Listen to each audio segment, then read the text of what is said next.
Israel meluncurkan serangan ke Damaskus, Suriah hingga menewaskan 5 anggota Korps Garda Revolusi Islam atau IRGC Iran pada Sabtu 20 Januari. Menanggapi serangan tersebut, Iran menyatakan haknya untuk balas dendam, tak tanggung-tanggung Iran akan membuat Tel Aviv mencekam bak neraka. Dikutip dari Pars Today, ancaman itu disampaikan oleh juru bicara Kementerian Luar Negeri Nasser Kanaani pada Sabtu 20 Januari. Ia mengutuk keras serangan Israel di Suriah hingga mengatakan Iran berhak menanggapi serangan tersebut. Pasalnya, serangan Israel menewaskan 5 penasihat militer yang bertugas untuk misi IRGC di Suriah.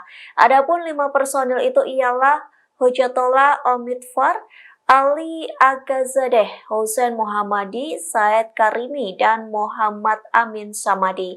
Kanaani menyebut kelima personil itu mati syahid lantaran memiliki peran utama dalam membantu Suriah memerangi terorisme. Bahkan kelima orang itu turut membangun perdamaian berkelanjutan di negara Arab tersebut. Pejabat Iran juga mendesak komunitas dan organisasi internasional, khususnya Dewan Keamanan PBB, untuk mengutuk keras Israel.